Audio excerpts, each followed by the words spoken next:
We're back! Welcome back to another exciting episode of the Spitball Media Podcast. We're spitting out the top entertainment stories of the week for your spitting pleasure. Returning champion Prince of Philadelphia is back after a little time off. Shaheen, welcome back to the Spitball Media fold.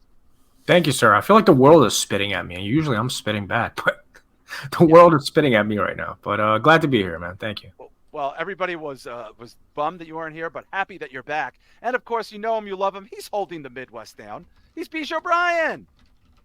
What's up, everybody? I'm still like, I don't know. It's been a whirlwind for me. It pales in comparison to Shah, but, Wendy's announced they were going to do surge pricing, and I was trying to figure out how to schedule my day because, I just can't go without it.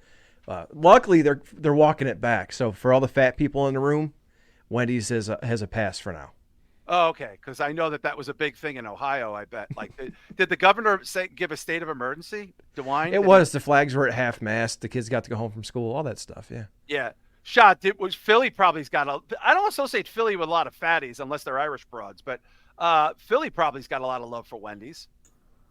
Yeah, I'd say so in general. Philly's a big food area. I don't know about Wendy's, but... I know, I haven't had Wendy's in like 20 years. Yeah, I haven't either. I don't know about Wendy's, but... I'm sure it's popular, though. Is that the Baconator? Is that what that is? Yeah. Okay. There was a Wendy's by me on Flatbush Avenue. Me and my ex-girlfriend would come home drunk, and she would make the Uber, like the car service, pull in sometimes to get a What's the shake? A Frosty? Oh, yeah. So a Frosty and a Baconator?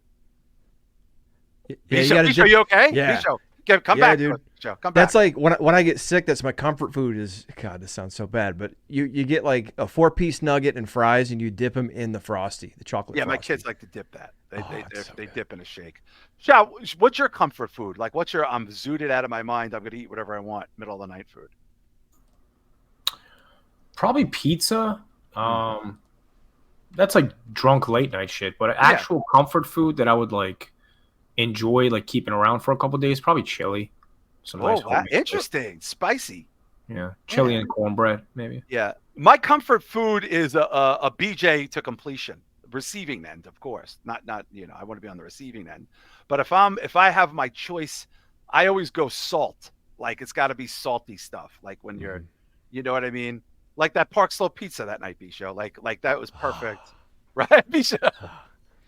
So I was talking to somebody the other day. Their daughter lives in an apartment over there, and they mentioned like Monroe Street. So I was thinking Monroe Pub, and then all of a sudden, further, I sometimes it hits me, and I think about that pizza place. It was so fucking good. Oh, it's perfect. Shah, what about a cheesesteak like late at night? Is that the big Philly thing? Like because I feel like that's 2 a.m. The lines around the block. If you're in the city, for sure. Right. But I mean. Me, most of my life, I'm always in relationships, so I don't really like go out at 2 a.m., 3 a.m. anymore. But, maybe this year, I'm assuming I'll be back in the city for the spring and summer. Yeah. Back on tequila again. So nice. We'll see where that takes me. Well, let's say hello to some people hanging out with us in the chat room and see what they got there for their comfort foods. I'm a little curious because I just made a killer bomb pizza out of store brand pizza. I destroyed that fucking thing. We got Lucas Gallows. What's up, Mr. Gallows? Got Joe Punches. Got Kevco TV. Chris Matthews. And of course, Rich Dow. I just did a little fun conversation with them yesterday. My buddy Marquise is in there chilling. I just don't want to miss anybody. Am I missing Slave anybody? Cheeks. Slave Cheeks. Oh, hi, Mr. Cheeky. Slave Cheeky. And Fatty dropped in a little bit ago. Oh, where was Fatty? Was in there? Yeah. Dude, I saw Fatty dancing with his kid at her wedding to the Godfather theme. Did you guys see that? Congratulations, Fatty. Yeah, congratulations. Joe Punches is talking about a French dip. I saw Chris Matthews says McDonald's. Joe Punches says Wendy's. Rich Dow is literally eating chili right fucking now. Right now. Aaron Echoes is in there. What's up? Wow, we got everybody chilling. So, comfort food. Wendy's. That's a crisis avoided, B-Show. I was worried about the Midwest there when I saw that. Yeah, I know. It got really crazy. Like people started looting and breaking windows out, and they came out and said, "No, we didn't say surge pricing," and everything quelled. It was nice. Did you guys see the president of Kellogg's told people if they're having money problems, they should have cereal for dinner? Did you see that, Shah? No. He did say it. He did say it. It's not bullshit.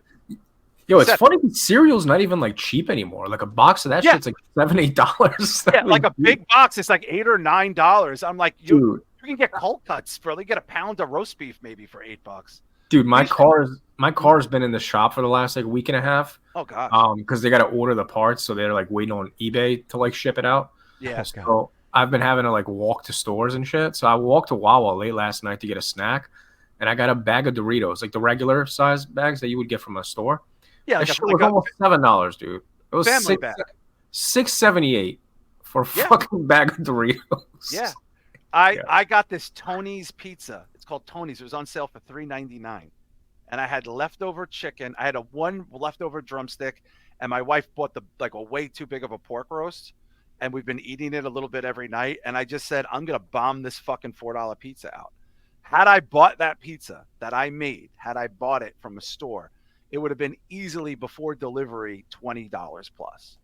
Oh yeah, easily $20 plus. Yeah, Kevco's saying he got a small box of cereal. It was $6. Sometimes when I'm zooted out, I like to get a box of Cocoa Pebbles and just go to fucking like a bowl, like a fucking porcelain bowl, and just and get like a fucking Asian soup spoon, like a wonton soup spoon, and just. I swear to God, like I haven't done it in a while because it's really not good for my teeth. But and Funyuns are very expensive. I like Funyuns; they're expensive. Yeah, they got Jesus, man. I feel like man, chips have skyrocketed, like at least doubled in the last 2 or 3 years. Yep, because absolutely. I remember Doritos used to be like $4 maybe, $3.50, $4. Yeah. Nowadays $6-7. Like what? Now that you get the store brand Ritos, it's like $3.99. You get the Ritos. No Doritos. You can't afford the DOR. You just got to get the Ritos. B-Show, what's your chip choice? Chip choice? Either barbecue or sour cream and onion. Ooh. Love a good sour cream and onion. Which brand, though? Oh, Lay's. Lay's or Ruffles. I like the Ruffles. The Ridges, right? You got to go Ridges. Yeah. Ridged for your pleasure. Shah, what's your chip choice? Funyuns are probably number one. They are good. And then I really like that sweet chili Doritos one, the purple bag. That one's pretty good. I've seen them. I've never had them. Oh, they're very good. And as far as regular chips, maybe like salt and vinegar, Lay's. Oh, okay. I like the Wise onion and garlic chips. Garlic and onion, rather. The green bag. Mm-hmm. We bought a bag of those like a couple of weeks ago, and I was feverishly looking for the tail end of it, like because I was like, "Where are they?" And Randy's like, "They're gone." Like, are you kidding? That was like a month ago. I was like, "Well, we had a good run with them, because they were like on sale." I was like, "Oh, let me grab those." It's just so sad. Like, this is life now. Like, I gotta bake $4 pizza and zhuzh it up. I gotta buy like the Price Chopper brand fucking chips, which are not bad. They used to be $1.99. Now they're magically $2.99 the last 2 years. You can get 2 for $5 sometimes, like in a Wu-Tang song. Some people are talking about pickle Lay's. Yeah, dill pickle chips are good. I don't like pickles, but I like pickle chips, B-Show. That's a paradox. You see, that's how I am. I'm not a huge fan of onions just because of the texture and like they're arid, like that fumey shit in your mouth I don't like. Right. But I will eat like sour cream and onion chips. And when I was a kid, I'd put them on my sandwich instead of eating onions. Yeah, I'll eat fried onions. Shah, you like onions? I do. Sorry, I have to step away for a second. Oh, that's okay. No, yeah, I definitely like the onion ones. Yeah, well, I feel like I'm gaining weight just talking like this right now. I feel fat. So I'm getting heartburn, dude. So terribly. I won't be able to squeeze into my 31s. But we have a lot of stuff we want to get to. If you're joining us for the first time, we don't just talk about food. We do talk about the entertainment industry, and you want to consider going to patreon.com/breaktheapp, because for $5, you're going to get like, I don't know, 1,200 hours, maybe, possibly, of exclusive content. Shot. Could it be 1,200 at this point? Somewhere around there, if not more, man. Could be more. You're definitely get your dollar's worth. I mean, it's, we're cheaper than a bag of Doritos. Sun chips, too. Sun chips I like. Yeah, Shah, I was thinking maybe we're at 1,200. B-Show, you think that's a fair, maybe 1,200 on average? I think so. I mean, we got stuff going back to the Break the Apocalypse days. We got original episodes. We got Q&As. We've got deep dives on individual stuff like the Vince McMahon lawsuit. So, yes, I mean, it's got to be pushing it at this point. Got to be pushing it. And they have to go to patreon.com/Spitball Media. $5. And for those of you already in the Patreon, In the next 48 hours, we're going to be recording your February Q&A. So if you didn't get a question and you got some time tomorrow, you got some hours there tomorrow. We're going to probably try to get it out to you by Saturday, the latest. But Joe Punches has a side note. John makes a list of food items and we go out and get price comparisons and complain a bitch about it. I do want to do a special cardigan special, like a video special for the Patreon B show, where I just take all my cardigans out. Because I think people might think I'm exaggerating with how many I have. Like MTV Cribs, like when Mariah Carey goes to the walk-in and she's like, these are my shoes for the Grammys. Yeah. And these are my Video Music Award pants. We should do that. And Shah can do his video collection. At B-Show, you could do your beard collection because most people don't know those are snap-ons that you have. I was going to say diabetic test strips. I got a collection of those. Like those are snap-on beards. Shah, we should do that. We should do like a Cribs version of like our shit for the Patreon. Yeah, I'm down. I got a bunch of different shit I could show off. I got vinyls and movies. That's probably what I would show off. I like that idea. And B-Show, you don't exactly have a modest collection of things yourself, right? You got a bunch of stuff. Yeah, I thought about doing that for my YouTube channel a while back, just because I've got some, a couple of toys. I bought some vinyl last year, some VHS. Okay. Yeah. I want to do one with my bourbon, and I want to do one with my cardigans, and I really should do my graphic novels. I couldn't do that. This is like, I don't know. Maybe we know what we're doing in the spring for the Patreon. But please consider going to patreon.com/spitballmedia. Thank you to the many, many people who keep the lights on in this place for so many years. And if you didn't get your question in, try to get it in by tomorrow afternoon, late afternoon. We're going to get that out to you over the weekend. And then we'll get a new link up early next week. But and thank you for checking us out on the free as well. Everybody for hanging out. And everybody in the chat. We're having a grand old time. So last week, Shah, you were not here. I brought something up. We ran with it a little bit. We were talking about the Crow. Now, at that time, there was no photographs. They had released a release date, okay? And I had brought up, I thought it was very odd that a movie coming out in the summer, we have not seen a single frame, a poster, a logo, a soundtrack track listing, a photograph, nothing. And I considered that a red flag.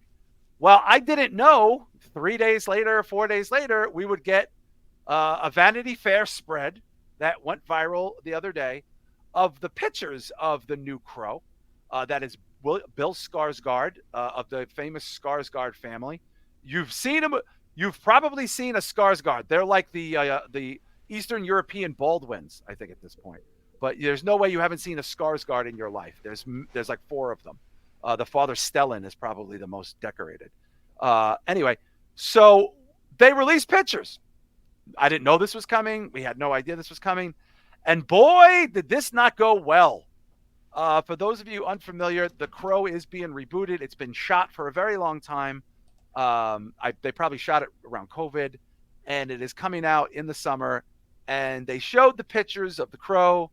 And boy, Shah, this did not go well. Did you see the photographs of the new CrossFit Antifa Crow that we're getting? I did, and I'm going to be honest with you. I think people are overreacting a bit. Okay. I had more of a problem with the Gothic Joker that we got with the platinum grill and all that shit because that didn't fit the Joker. This translates to today's era. Like, this is what the goths pretty much look like. They're all like SoundCloud rappers and shit now. I don't know. I mean, it's being done in 2024. I kind of expect this, like the character is kind of like this lonely gothic dude. That's what they would look like today. Well, here's the thing. That's not. I don't like it though. For the record, I'm not a fan. I'm just saying. Show, I think there's more pictures actually than this, right? This was the one we saw. It was at Vanity Fair, if I'm not mistaken. So Vanity Fair says I've seen it too many times and I have to register, so I'm trying to find more. Oh no way! We just put New Crow. There was some pictures of him prior to the Crow transformation, where he looks like he just got done protesting the Starbucks in Portland, and talking about colonization with some face tattoos. With his like this one. Okay, that looks like Post Malone. Even the jacket, Shah, is like, it's like very Machine Gun Kelly, right? Yeah, it's like See, the thing is, all these subgenres of pop culture, I guess, of like kind of submerged together, like gothic and hip hop and metal, that all that shit is together now. You know what I mean? It's just like, and this is what they all kind of look like. Like they wear like hip hop clothes, face tattoos, mullets, looking like rednecks. Like everything is all just mashed up together. You know? Bisho, have you given this person change in your life? Now I step over him like a self-respecting person. Okay. He reminds me in the one picture in black. He reminds me of fucking Finn Balor. Like it looks like an underwear model with face tats. Right. But then again, Brandon Lee was a good-looking dude. He was. Honestly, I chalked me not liking this up to me being old and this not being for me. Because like to Shah's point, yeah, he looks like Post Malone with the face tats. He looks like any SoundCloud rapper you could see. I really, honestly, I'm sick and over of the Eye of Horus tattoo. Everyone has that because they think they're enlightened. Yeah. Like I know it's a motif in art and movies and shit. I'm just over it. But yeah, I don't like it at all. But I just thought that's because it ain't for me. I don't know. Well, can you type in real quick a Little Peep? Yeah, he looks like Little Peep. Isn't Little Peep dead or is it Little Xan? Yeah. I'm a little pissed. I'm sorry, but this is not. But right, that's what he looks like. But this is not a reoccurring theme. There's a small minority niche amount of people that look like this. This is not what. So the director said, I wanted a 22-year-old to see this and say, yeah, that's me. What 22-year-old is he talking about? Because I don't like, he looks like Lil Wayne fucked Post Malone. And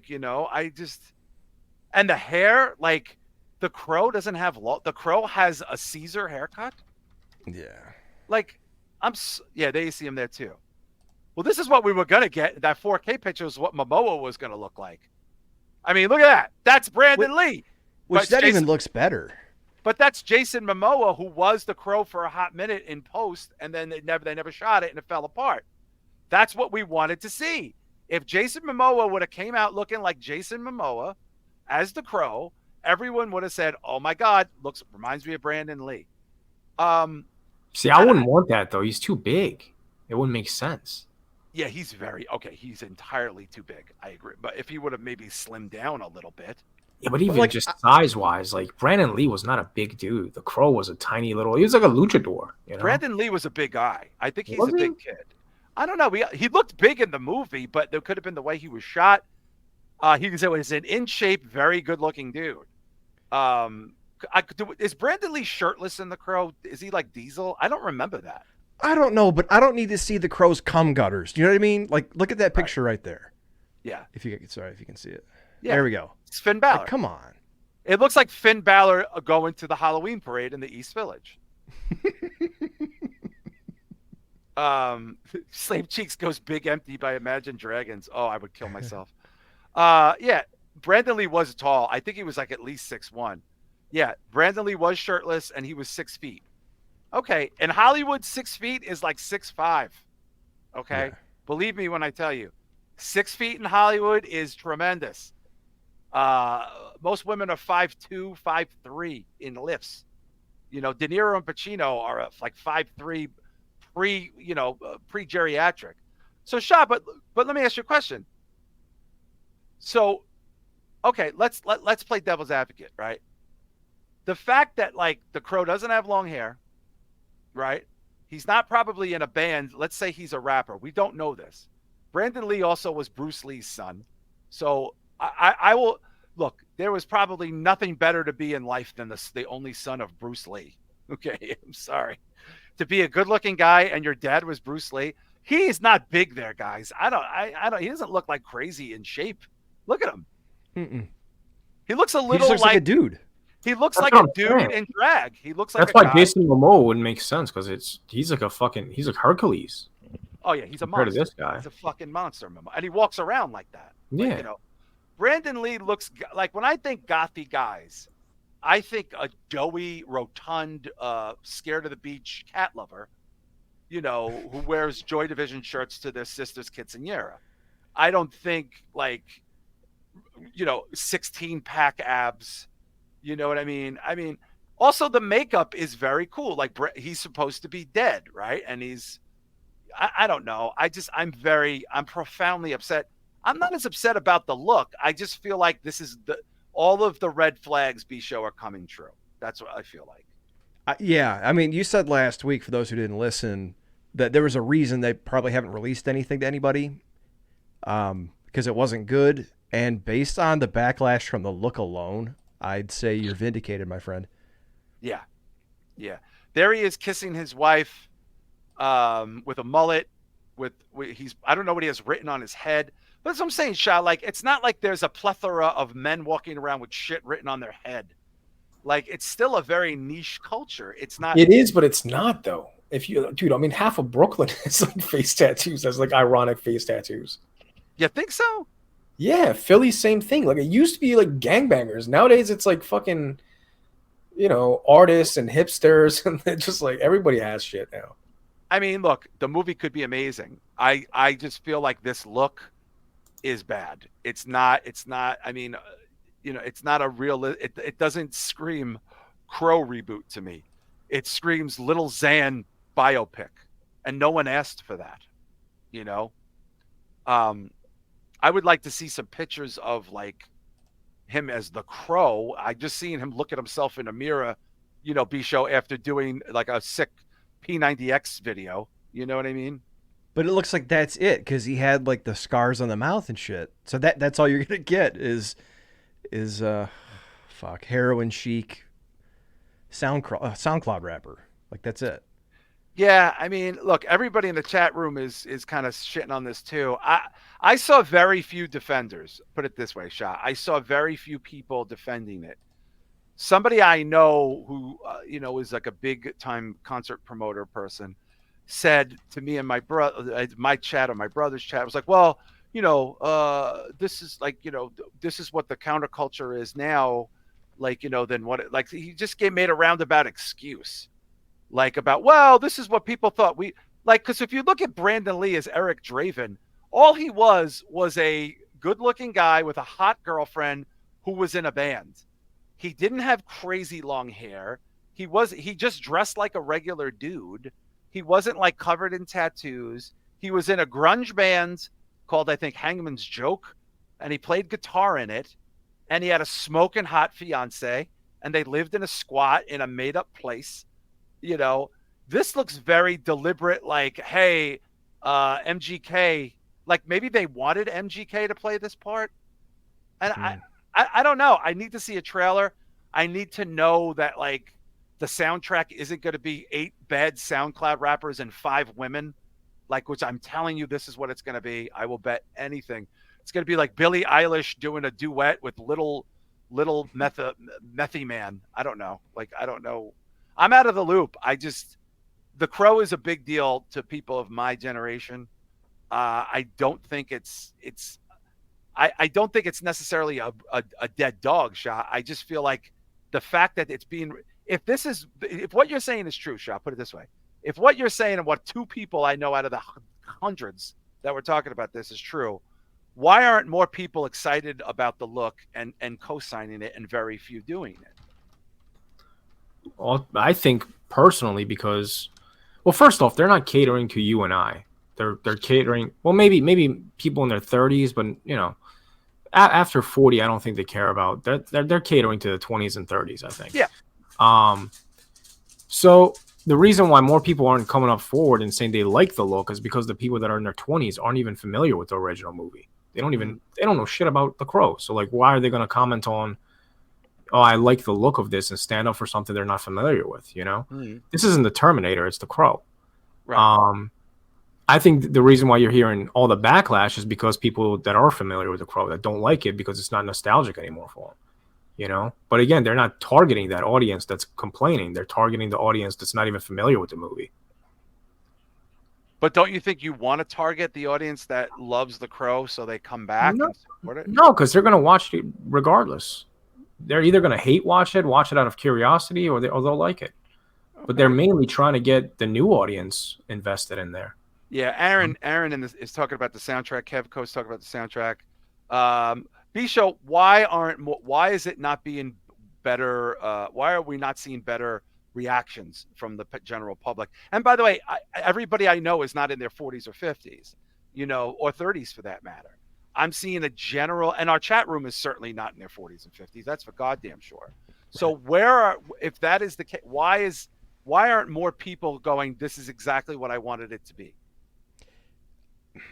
I think people who are looking at it are looking through a nostalgic lens. If this is what I saw, this is The Crow. It's like a lot of other movies we've seen, where if it's not this way, it's going to be off-putting a little bit.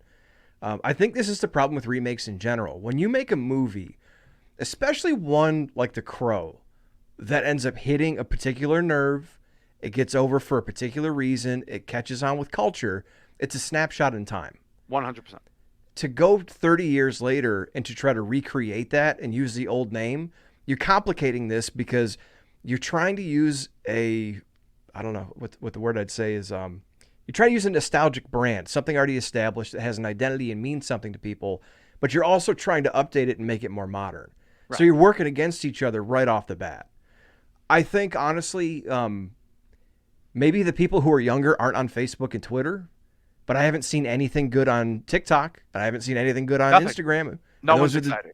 Yeah, those are the big social media platforms for younger people. Yeah. So, I don't know, man.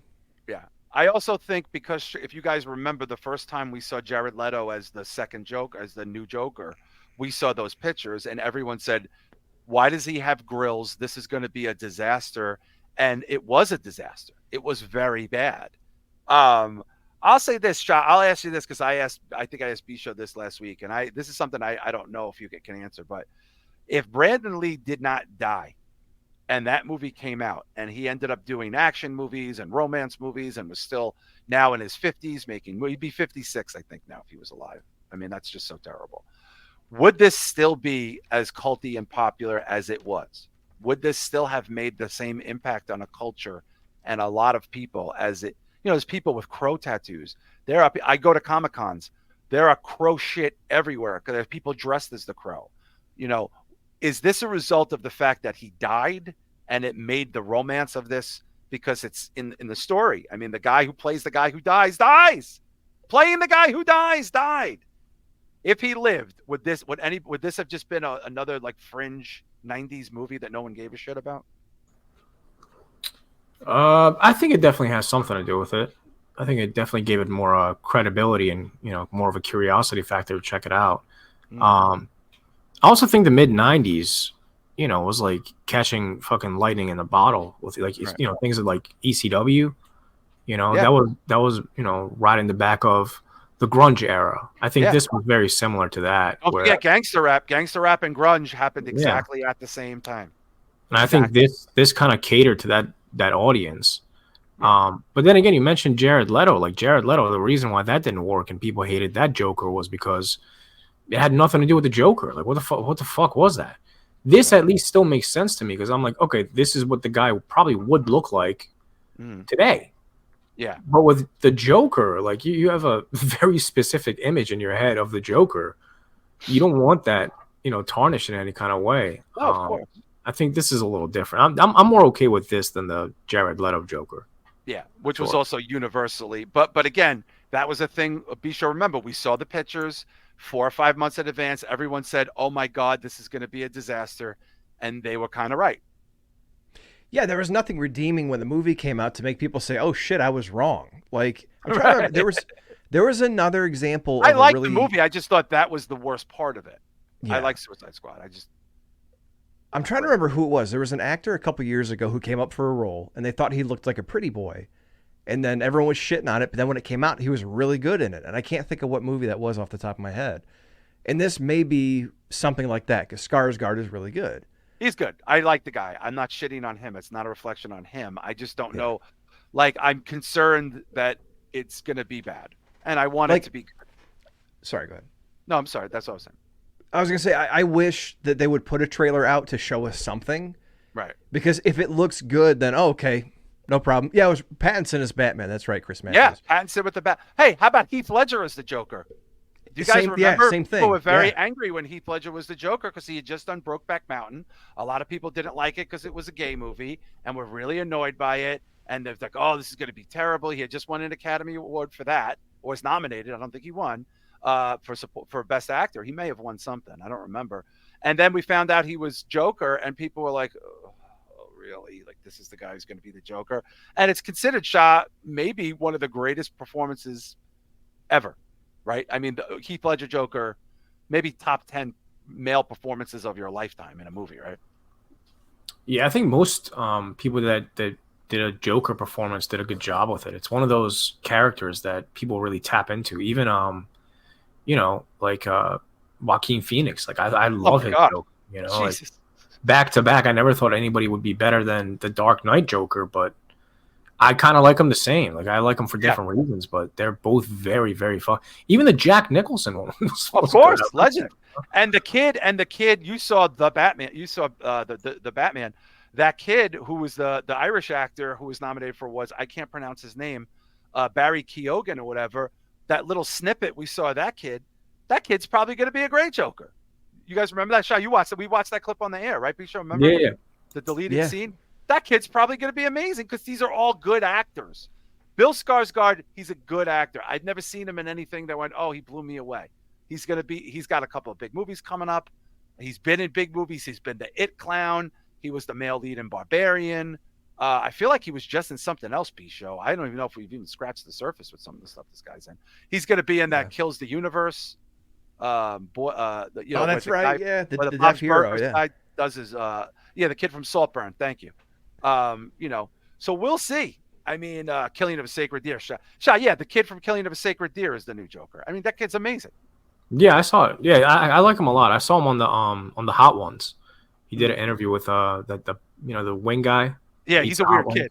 Yeah, by the way, he's a weird. By the way, that kid could have maybe been the Crow. He's a weird kid. Yeah, like he would have actually made. He would have been amazing. Yeah. His creepy weird ass. Yeah, I think he would have done really well with that. That kid sniffs at Academy Awards now all the time. I saw that Hot Ones because Shah, didn't he not react at all? He just ate shit and then was like, oh, that was a little hot. Like until the end, I think he started struggling. Towards the end, he fell apart. Well, listen, we're gonna see. I mean, but I'm still cautiously optimistic because I love the property and I want it. It's like Aliens. I want it. I want to believe. But by the way, we just got an interesting movie announcement this week that I know Shah's excited about. I'm excited about. Bisho and I think we're all big Aubrey Plaza fans.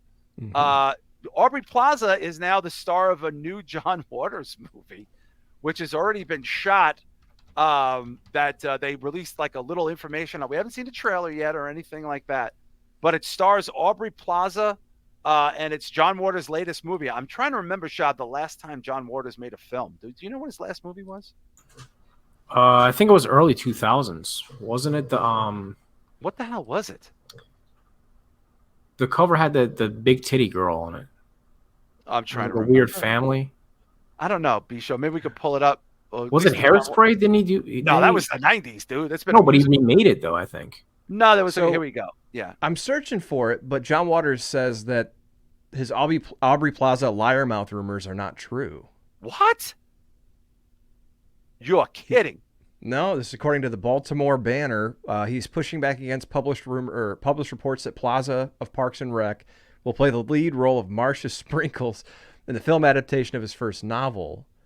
Oh, it's producing. Oh, that's what it is. Okay, the liar mouth of Feel Bad Romance. They're making a. Okay, so he wrote a book, and so she was she's rumored to be attached, but he squashed it. Yeah, he says it's his first film in 20 years. Wow. We have no start date or green light to begin production, but are working to hopefully make that happen. Wow. Wow. I wonder how that got started because there was a similar rumor about a Superman picture that was going viral, and then James Gunn came out and said that's not real. But it looks like the world of. Sorry, it was from the World of Real, and it was picked up by the British Guardian. Yeah, the Guardian. That's where I saw it. And he said he's thrilled and excited at the idea of Aubrey Plaza, but it's not a sure thing. Wow. Well, they're saying it's ready to go. That would be pretty. I have to tell you, I like her so much, and I can't believe it's been 20 years since he made a movie.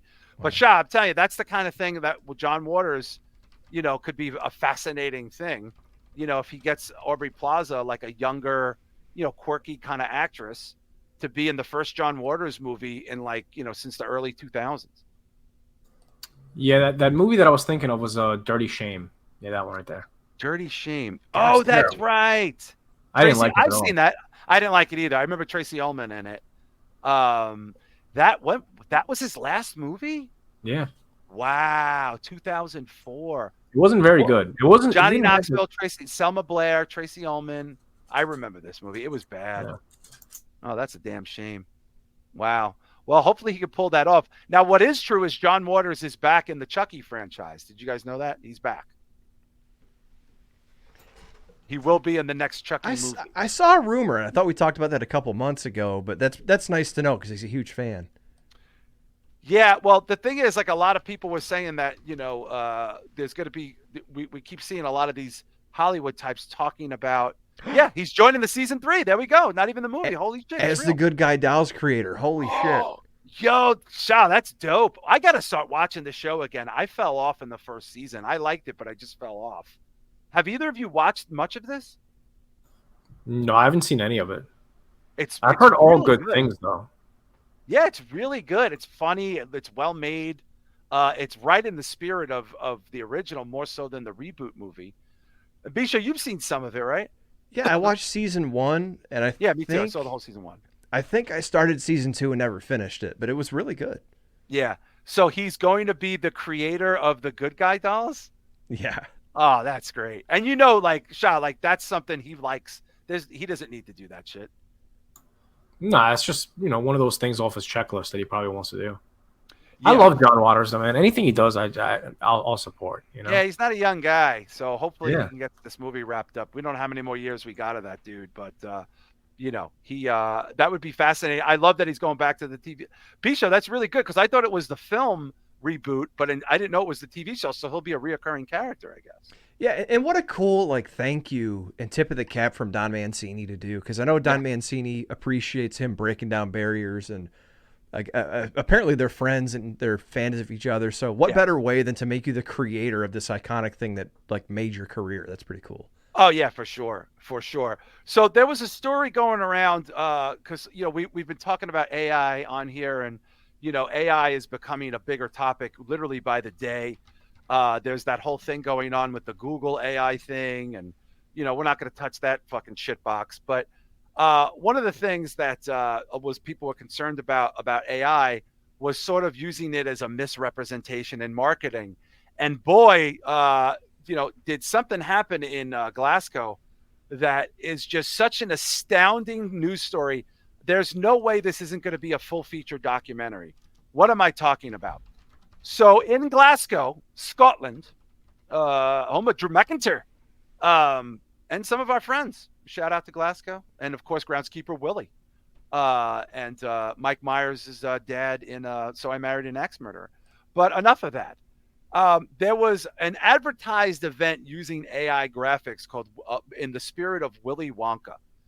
And people bought tickets for what was advertised. If you look at the advertisements, if we could find the original AI advertisements, they basically made it seem like it was a complete remake of tied to the original Wonka and the Timothy Chalamet, Shamalama Ding Dong movie, where you would walk into this beautiful Disney type place, with characters. Let's look at some of the AI they use to advertise this. I mean, because look at that on the left. So on the left, we have what was advertised and sold tickets. And then much like a Tinder date, we have what happened on the right, which was literally what people walked into. I mean, this is becoming one of the biggest social media stories of the year. It is every day. There are so many layers to this story. So, Shah, look at that graphic that parents thought they were going to see in this Willy Wonka experience. Now, if you saw that ad and you bought tickets for your kid, you would be thinking, oh my God, this is going to be amazing, right? So this is where I have to disagree, because the advertisement is very obvious that it's AI. And if you scroll up, go up a little bit. There's the one with the text on it. Click on the text. If you can't tell AI made this, well, no, but live performances. Read that. Cadcating. That was supposed to be probably catering. Live I don't know. That could be. performances. By the way, that could be a Scottish word. We're not Scottish. We don't know. That could mean Carchy tons. That's Yeah. catchy tunes. Clearly, that's supposed to be catchy tunes. A paradise of sweet treats. A paradise of sweet treats. Like, this is clearly AI fucking up, and they used it anyway. But let's look at the real pictures, and because this is, I mean, it's astounding. This looks like your school gym putting on a performance of Willy Wonka, like in middle school, B-show, doesn't it? It looks like a liminal space, like one of those nightmare scenarios that they put on TikTok. Like the back rooms. Yeah, I mean, it's just, and then you get to see like the people dressed up look like they're drinking on the job. There's like a guy behind a mirror. Shah, look at this. That's an Oompa Loompa. Yeah, it's the meth lab. It's a methy Oompa Loompa.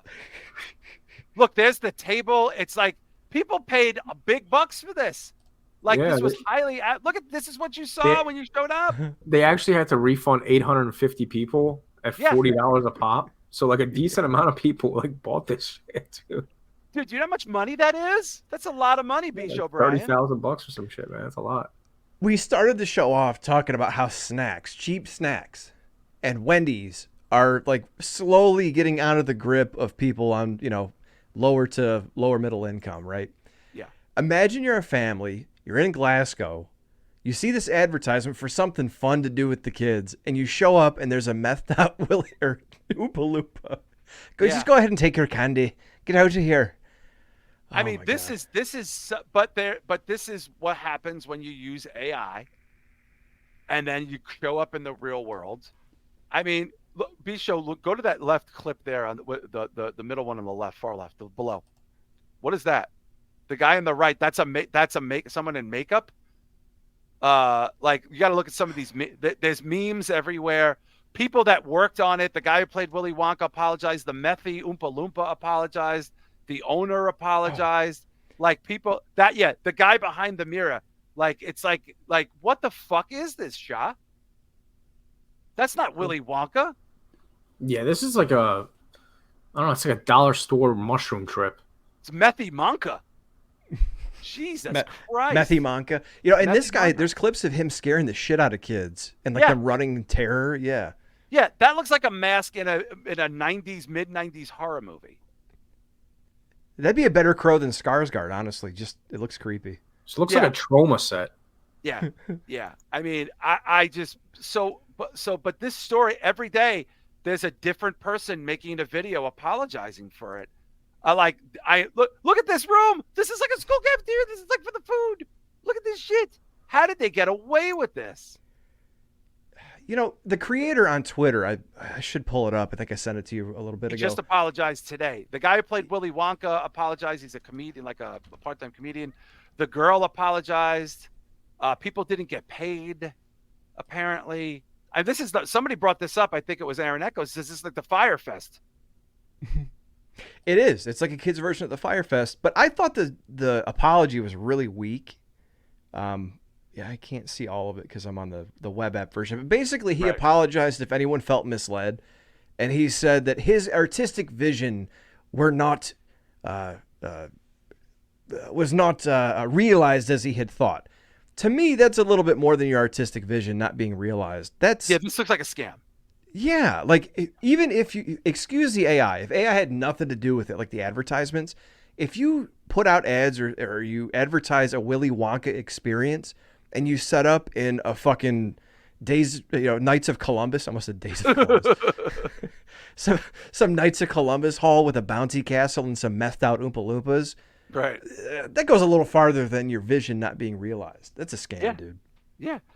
Terrell T said someone said that's just pictures of Louisiana. As a Louisiana native, I agree. I mean, there's no way this isn't a documentary. People should be moving to make this documentary immediately. But this brings up the AI story, and now we're starting to see some AI lawsuits because this will probably end up in lawsuits. The AI lawsuits are starting.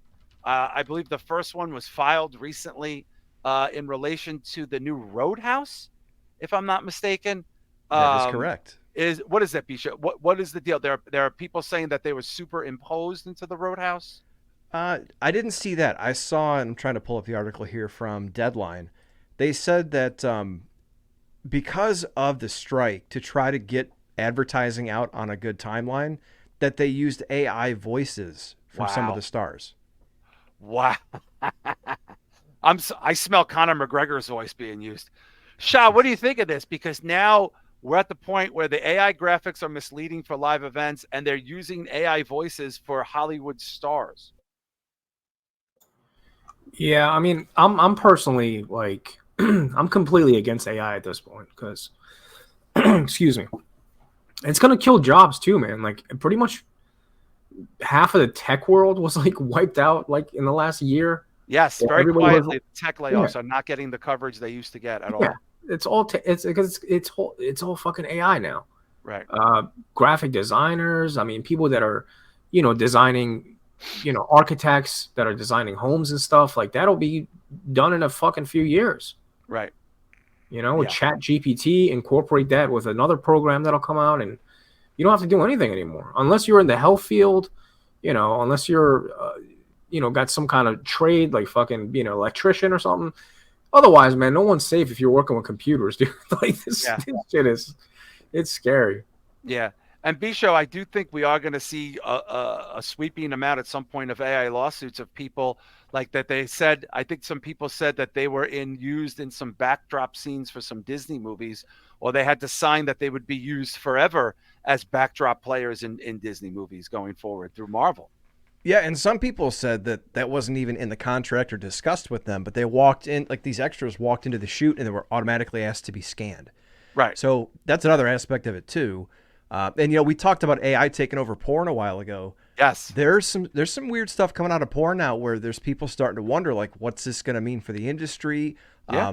I know revenge porn, they're trying to tie, like, if you take someone's pictures and load them to a program and then generate fake porn images, they're starting to like hammer down on that stuff. They want to come after you for that. Yeah. Yeah. So this is getting really strange. And then you mentioned video.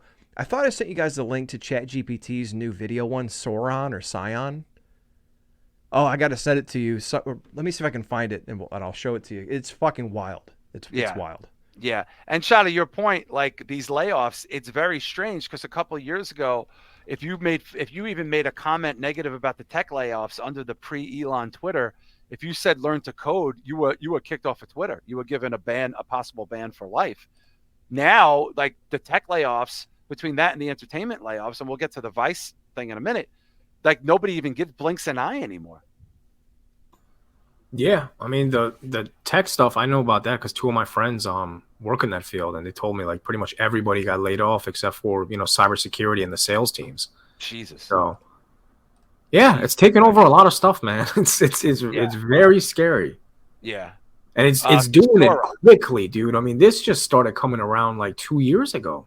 Yeah, correct me if I'm wrong. Didn't we have an entertainment strike for 6 months that was supposed to kind of put some stopgaps in there, B-show for Hollywood? Yeah. Like, look at this is completely. Now they say this could be enhanced. I don't know, but these are some advertisements for Sora to get people interested. This is supposedly all generated. Yeah. No humans. No Very nothing. Blade Runner. Reminds me of Blade Runner a little bit. That's also. But look at this one. I saw this one. Yeah, we talked about this. I think we played this. We might have done this on Patreon, by the way. Yeah, so this is all AI, right? Yeah, this is supposedly all AI, no humans. It's all prompt. So it's even showing the prompts because it's advertising the program. They're just giving a prompt. Wow. Like, look at this. Yeah. Look at this. Wow. Yo, what are people going to do in 15 years when there's like half of the world is laid off because of AI? Wow. What are people going to do? In a gorgeous like European setting. Don't you guys remember there was like that movie? There's been a couple of movies where you live in a simulation and you just stay in the thing all day and your whole life is that. I mean, that's what we're going to end up having, right? It's like Vanilla Sky or something like that. No, it was that Don't Worry, Darling. But then there was another one before that. I think a Bruce Willis movie where like he spends all of his time in the simulator and all that other shit. I'll be dead. I don't care. I'll be dead. Who cares? You guys have to deal with it. I don't have to deal with it. Speaking of dead, Vice is dead. At one point, Vice Media, I think, was valued at a few $1 billion and was influxed into cash. This was prior to them doing stories about diversity, inclusion, and equity in Taiwan heroin farms, or whatever the fuck they were doing. But Vice basically got rid of everybody. At one point, this was like supposed to be the next big media platform. Yeah, 5.7 billion. It's now worth, I don't know what it's worth. It's worth a box of Cocoa Krispies, and it's shutting down Vice.com and laying off 700 staff. They bought like a Brooklyn warehouse, turned like in Bushwick or someplace, and that was like their hub.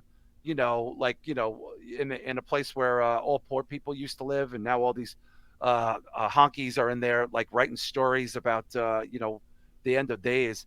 Vice was a big deal, and now it's done. What can we learn from something like this, you think, Shah? Because Vice was supposed to be like the next generation media. This is where people were going to get their news from. And then I think it kind of had a credibility issue because it just started to just mirror whatever the trend of the day was. I mean, Vice, when it started, was started by Gavin McInnes, who is now like a very lauded, considered almost like ultra-right persona non grata person. And then it went super woke. And now it's got no money. But Shah, you remember Vice at one point, that was supposed to be the thing. Yeah, honestly, this kind of saddens me. As much as I didn't like Vice the last few years, just because they went extreme left. Yeah, and I don't like extreme anything. Unless it's extreme championship wrestling, you should clarify. Yeah, exactly. That's all you care about. But I was a big fan of Vice, man. Not only just because the dark side of the ring and all that stuff, but their earlier documentaries on like them going to like Iraq and going to Haiti and doing like shows on voodoo and Mexican cults that worship Satan and all this just weird shit that I've never seen. Like that was dope to me. Right. So I'm sad that they're going away because they were still doing some of that stuff here and there. That's what really drew me into Vice, not their anal plugs and how many guys should be getting plugged a year. They lost me on all that stuff. But it was like the straight guy's guide to getting fucked in the butthole. That really became like their priority. Now, B-Show, you were a big fan of that particular Vice episode, but what about the other episodes? I watched like Dark Side. I would watch some of the new stuff. Like I watched there's a documentary they did when they went with God, I'm really terrible tonight. My short-term recall is bad. They went with like criminals who were doing like ripping off people's credit cards with their data and showing, and they're like in masks so you can't see them, but they're like, hey, the banks rip us off every day. What's wrong with me making a couple $1,000s? Right. I thought it was crazy that they would go and do stuff like that. So I started watching, and then shortly after, it was like, like you said, why every man should be open to pegging in 2022. Right. So other than that, or like the news articles that we would pull up, it was a nice source for alternative news and something away from the mainstream. I just don't know if there's enough demand in print online for that. For too many people. It seems like even the big papers are having trouble, and local newspapers are having trouble getting people to read, whether it's in print or online. So I don't know, maybe if they can keep Vice, the channel, if they can keep the documentaries and stuff going, great. But I don't know. Yeah, I think that, when they started, like Gavin McInnes, and I forget that other guy who I believe was Middle Eastern. I never remember his name, but he did a great documentary about a band from Iraq. Did you guys ever see that? The heavy metal band from Iraq? Did you ever see that show? No, it's incredible. It's incredible. It was a metal band in Iraq that had to flee to Turkey, and Vice helped them get into, I think, Canada. I met one of them at Lucky 13. I literally met one of the guys in there. It was it was so tremendous, and it was one of my favorite things. Yeah, he's one of the Gavin McInnes. This guy. He directed, I think, the documentary about and Shane Smith. But the reality was like Shane Smith and this dude live in like $300 million mansions, and like, they were not like as punk rock as that was perceived, and also like. Like if you want to do a thing on pegging, I know we're harping on this, but this is really what they focused on. A lot of this stuff, there's TikTok for this. Like they were competing with their own audience, I think, guys, with TikTok and viral videos and YouTube. So it wasn't like did you guys ever see that thing? It was a meme of Vice's top articles where it's a dartboard and it's like Taiwan, trans prostitutes, midgets, drug dealers, and the guy hits a dart, and that's the next story, and that's how they would pick their stories. It was one of those. Zane Vicious is in the house. What's up, Zane? But that's that. And look, Dark Side is great, but Dark Side, you have to remember, is also a niche audience, right? I know a lot of people don't like wrestling that watch Dark Side, but B-Show, they're like wrestling by proxy. Like, you know what I mean? Like, they're people who maybe watched it in the 90s or 80s and now are interested in these stories. Yeah, and even that is a small audience. I mean, if you figure, what was it? Maybe 10 million people were watching wrestling on Monday nights back in the 90s. Yeah. A fraction of those people may check out Vice because a lot of it was just a fad. Like they remember, oh, hell yeah, like Stone Cold, hey, drink a beer, The Rock. Other than that, like who's watching Bruiser Bedlam from Capital Championship Wrestling and shit? Like no, I don't think anyone cares about that. Yeah, I don't either. But also, like you said, B-Show, the regular mainstream legacy media is dying. So if legacy media isn't surviving, how is this medium going to thrive? But those guys all got very rich. They all of them got very rich. Well, I was going to say, it reminds me of, like, I saw a video of Tom Morello, and I think he was on, was it Real Time with Bill Maher? Maybe. And he's talking about how capitalism is terrible and blah, blah, blah. And some writer just looks at him and says, yeah, but like, you're a millionaire. Right. So what are you talking about? And he gets all indignant and doesn't really give a response. He's just like, but what about sweatshops? And the guy's like, well, you're not going to give tickets away. And he's like, but what about sweatshops? Yeah, I just think there's a lot of people who want to do good, but they're just so out of touch when you get to a certain point. Well, it's a weird animal. Like if you, I don't have a bug up my ass about this at all, but Gavin McGinnis would tell stories about how him and Shane Smith and that other guy would go to European bathhouses in the Lower East Side and do coke off of hookers and then take limos back to the office. And it's just like, and like now they want to talk about how Columbus Day is the worst thing that ever happened in America. And it's just like, you're talking out of both sides of your mouth. And I think you can only carry that so far before people see the hypocrisy. And that's part of it. So, props to the good stuff they did back in the day. It was very punk rock and edgy, and they told stories about porn and like downloading music or whatever and all this shit. And then they just got very ultra left and they ran out of money. Who would have thought? Who would have thought that wasn't a recipe for big bucks? But speaking of big bucks, we have a few things we want to touch on. Gladiator 2's budget. Okay, this is fucking insane. So Gladiator was like 25 years ago. Huge movie for Ridley Scott. I think we would all agree. I don't know anybody who doesn't like Gladiator, but that was a fucking long time ago. Well, they're making a sequel. Ridley Scott made the sequel. And B-Show, the budget is a thing of off-the-charts insanity. It's a burly budget. Let's see. Was it $310 million? Now, let's add the caveat here that they weren't too happy because it was originally $165, but it ballooned to $310. So they doubled their budget. Hey, Jaws did too, and Jaws turned out just fine. So we'll see what happens with Gladiator. But in order to profit, someone's saying it was like 600 million. I've heard 700 million. Shah, how is this going to make money? It's not. Same with Napoleon.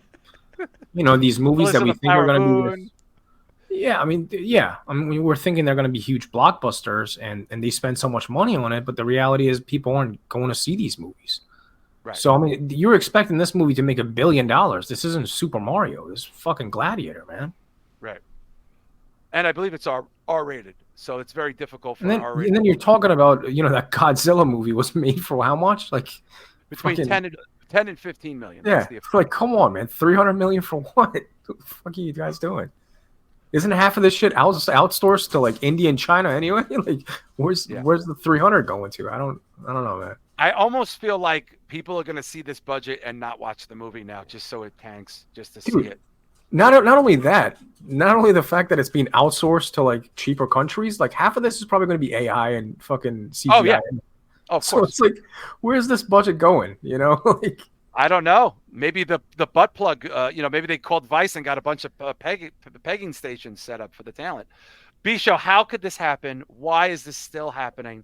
Why would someone give Ridley Scott almost $1 billion to make a Gladiator sequel in 2024 with Paul Pascal, who is nothing as far as a box office star, He's like an internet guy that people like on the internet. He's a good actor. He's young. He hasn't done that much, but a lot of young people like him, though they think this is going to make $1 billion. Well, there's some interesting, I guess, asides to this story. So, one, $10 million of the budget was apparently because of the shutdowns during the strike. Cost them 600 grand a week. Oh, God. So that's 10 million of it. But then they said that there were reports that he kept cameras rolling during the work stoppage. That's what we heard. He was shooting extras in Malta where they built the Coliseum. The interesting thing I noted is that in July, PETA sent an open letter to Ridley Scott filled with whistleblower reports about horses and monkeys being abused on set. Jesus Christ. So not only do they have this huge budget, but potentially lawsuits or fines if it's true. If it's true, I mean, we don't know that it's true. They'll let us know when it comes out in theaters. PETA doesn't fuck around. They got money too. They have a lot of famous people behind it. Mm-hmm. I'm curious about it. I don't think it's necessary. Shah, do you care about a Gladiator sequel in 2024? I mean, I can't say I'm gonna run to the theater to go watch it, but once it comes on demand, I mean, I'd check it out. If it's a Ridley Scott movie, and I don't know, I like the original, so I'd check it out. B, are you excited to see it? Do you care? Not care? I thought it was fine the way it was. I mean, I'm trying to see who said it. Maybe it was Chris Matthews in the chat, but the original said all there was to be said. What are they going to do? The same movie with his son? Yeah. Is that it? I mean, I don't know, man. Just the way Joaquin Phoenix was great in it. Oh, it was brilliant. It was a great story, perseverance, good and music, then soundtrack. It's beautiful. Now, interesting note about AI or graphics. Who was the older guy who played in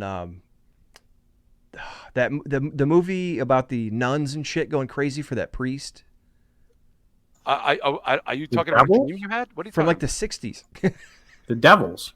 Yeah, the priest from the Devils Harris, was the old guy. Something Harris or something.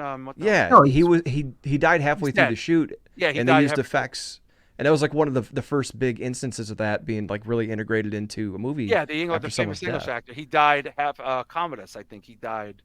The guy who played Commodus, who ran the Gladiators and stuff like that. Shadows and Dust, B. Shadows and Dust. That's the guy who said that line.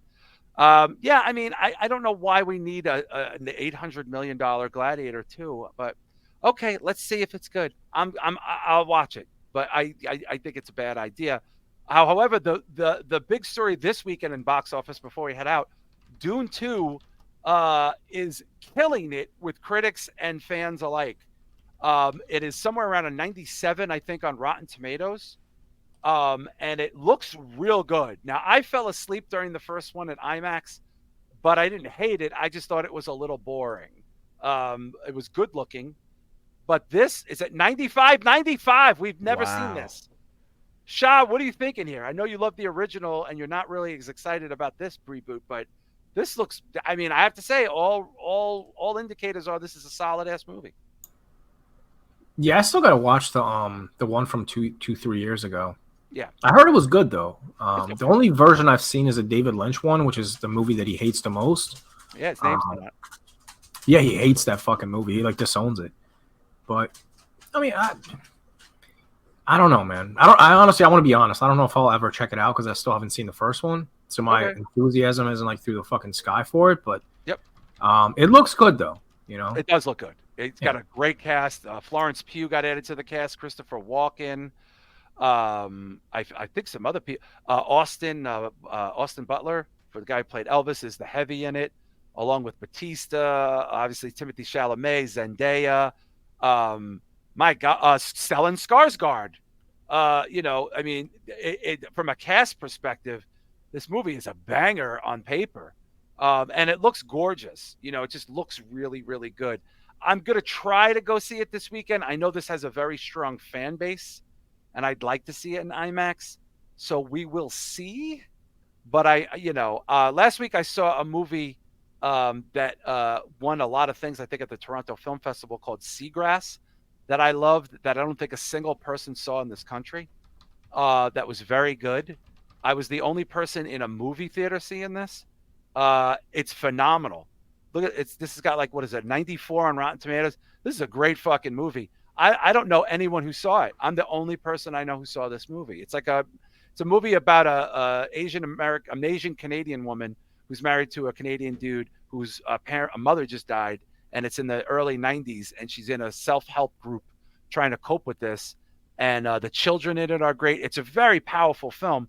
No one knows about it. I saw the trailer, saw it was playing by me, and I went and saw it. And I sat in a giant theater by myself, like literally by myself. There wasn't a soul at this film, and I loved it.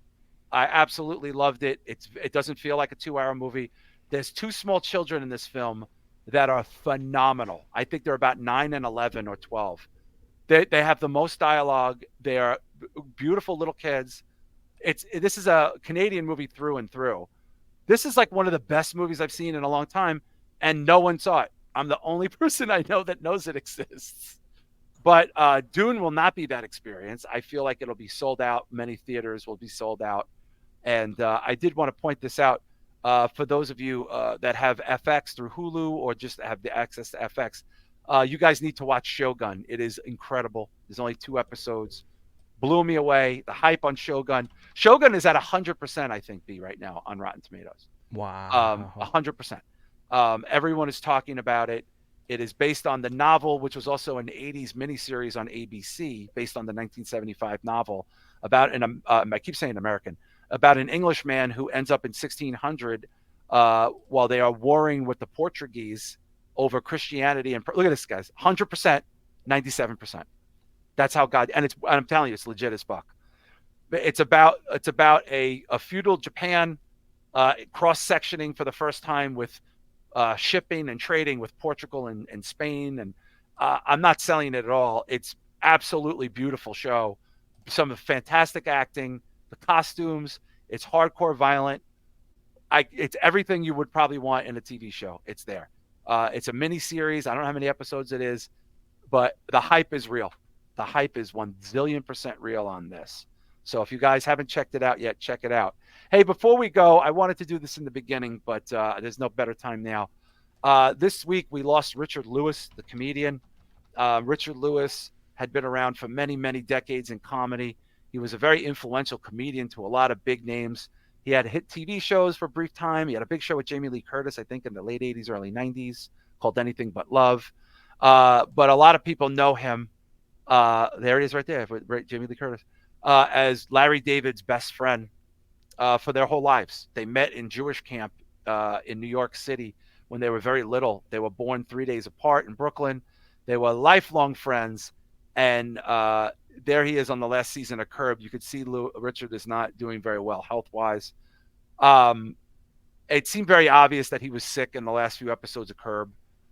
But what a legendary comedian. Shah, his shit on Curb is pretty fantastic.